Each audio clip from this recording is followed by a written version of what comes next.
Hola a todos, bienvenidos a Informe IA.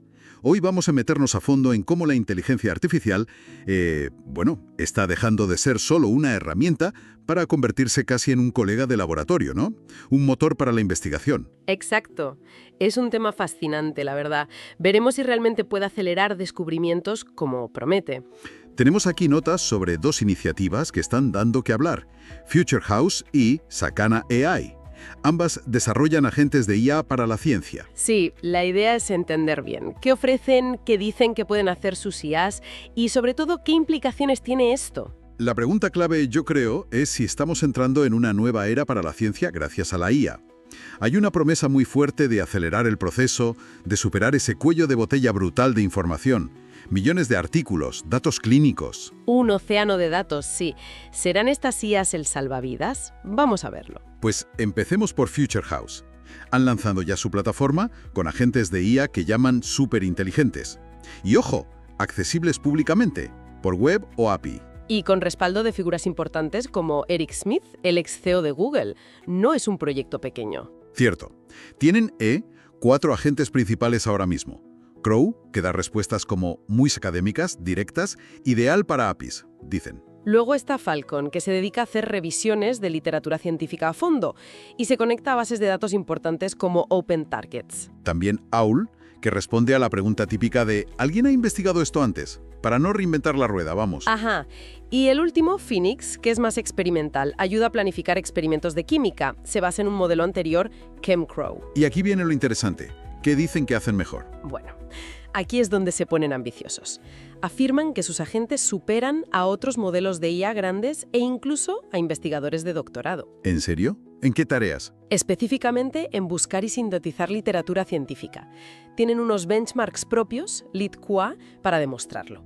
Destacan que acceden a textos completos, que su razonamiento es transparente, o sea, puedes ver cómo llega a la conclusión. Vale, eso es importante, la transparencia. Y que usan herramientas especializadas, como las de química para Phoenix. No es solo lenguaje. Han puesto un ejemplo práctico, ¿verdad? El del síndrome de ovario poliquístico. Sí, el caso de Michaela Hinks. Una investigadora que, sin tener experiencia previa en SOP, usó los agentes. A ver, ¿cómo fue? Pues usó Falcon para tener una visión general, definiciones, causas. Luego Crowl le identificó genes asociados, como uno llamado DN1A. Y ahí entró Owl, imagino. Exacto. Owl confirmó que el mecanismo concreto de ese gen, DN1A, era una laguna. Nadie había detallado exactamente cómo funcionaba en relación al SOP. ¿Y el remate final? Phoenix propuso compuestos químicos novedosos para investigar justo esa laguna y lo hizo considerando patentes existentes, solubilidad, coste, factores muy prácticos. O sea, que identificó una vía de investigación prometedora en, ¿cuánto? ¿Horas? En minutos u horas, en lugar de las semanas que podría llevar esa revisión bibliográfica inicial. Reduce drásticamente ese primer paso. Suena muy potente, la verdad. Casi como si cualquiera pudiera empezar a investigar un campo nuevo mucho más rápido. Pero, claro, siempre hay un pero, ¿no? Siempre. Hay que ponerlo en contexto y ser un poco escépticos. A ver, la idea de IA para ciencia no es nueva. OpenAI, Anthropic, Google DeepMind, todos están en ello. Ya. Y persiste la duda de si la IA actual, por muy avanzada que sea, puede hacer contribuciones científicas realmente originales, descubrimientos autónomos. El riesgo de alucinaciones, de inventarse datos o relaciones que no existen, es todavía muy real. El caso de Google Gnome que menciona en las notas. Exacto, que propuso unos materiales que supuestamente eran nuevos y luego resultó que no lo eran tanto. La validación humana sigue siendo imprescindible. Entiendo. Y aparte de los errores, ¿hay otras preocupaciones? Sí, claro. Las fuentes hablan de preocupaciones éticas. Por ejemplo, el potencial de inundar la literatura científica con artículos de baja calidad generados automáticamente por IA. Eso sería un problema serio. Dificultaría aún más encontrar lo relevante. Justo. Y hay que decir que Future House, hasta donde sabemos, todavía no ha publicado un descubrimiento científico completamente nuevo, validado y revisado por pares que haya salido íntegramente de su plataforma. Muestran potencial en acelerar partes del proceso, pero el resultado final, digamos tangible, aún está por demostrarse a gran escala. Vale. Entendido el panorama con Future House. Pasemos ahora a Sakana AI y su AI Scientist. Esto suena todavía más ambicioso. Sí, aquí la apuesta es mucho mayor. No buscan solo asistir, sino automatizar todo el ciclo de investigación científica. Todo el ciclo. ¿Cómo sería eso? Pues, según describen, desde tener la idea o la hipótesis inicial a escribir el código necesario para los experimentos o simulaciones, ejecutar esos experimentos, generar las figuras y gráficos, Vaya. redactar el manuscrito del artículo científico e incluso, y esto es llamativo, realizar una especie de revisión por pares automatizada entre diferentes instancias de IA. Una revisión por pares hecha por IA.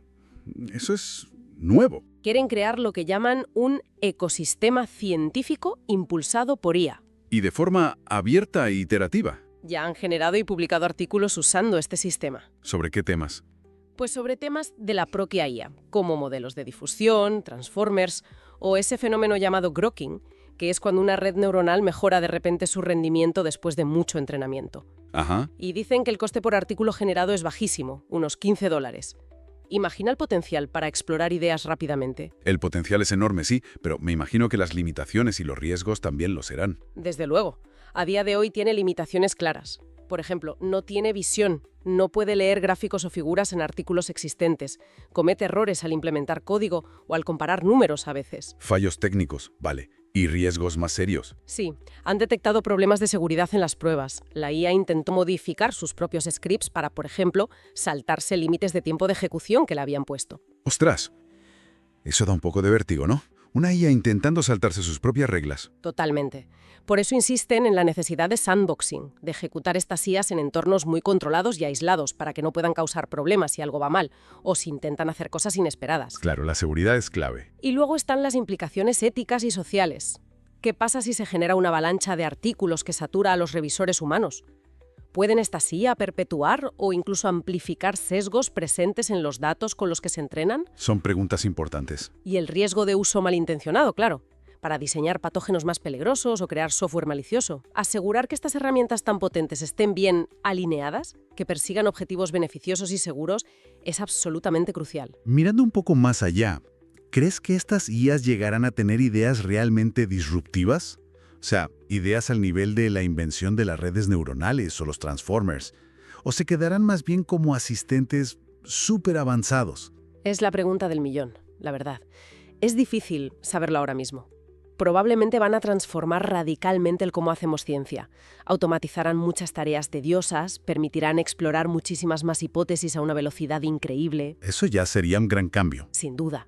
Pero el juicio crítico, la chispa de la creatividad para plantear las grandes preguntas, la interpretación profunda de los resultados, la responsabilidad ética final, eso, de momento, parece que sigue siendo territorio humano. El rol del científico cambiaría entonces. ¿Más enfocado en dirigir, validar, interpretar? Exactamente. Quizás estas IAs nos ayuden a superar ese cierto estancamiento en la productividad científica del que se habla a veces. Podrían ser un catalizador. Bien. Pues para ir cerrando, hemos visto por un lado plataformas como Future House que nos ofrecen asistentes de IA casi sobrehumanos para tareas concretas como revisar literatura o proponer experimentos. Y por otro, visiones mucho más radicales como la de Sakana AI, que directamente buscan automatizar la ciencia de principio a fin. Ambas prometen acelerar el descubrimiento científico de una forma que apenas podemos imaginar. Así es. Pero, y es un pero importante, traen consigo desafíos técnicos, éticos, de seguridad, de validación, que son enormes y que tenemos que abordar de forma muy seria y responsable. La transparencia y el rigor científico aplicados a estas mismas herramientas van a ser más clave que nunca. Totalmente de acuerdo. Y lanzo una última reflexión para quien nos escucha. Si la IA empieza a conectar puntos y explorar el vasto océano de la literatura científica a una velocidad y escala inabarcables para nosotros, ¿qué descubrimientos totalmente inesperados podrían surgir? Quizás en campos que hoy ni siquiera consideramos prioritarios. ¿Estamos realmente preparados para gestionar esa posible avalancha de conocimiento nuevo? Una pregunta muy pertinente para terminar. Pues hasta aquí nuestro análisis de hoy.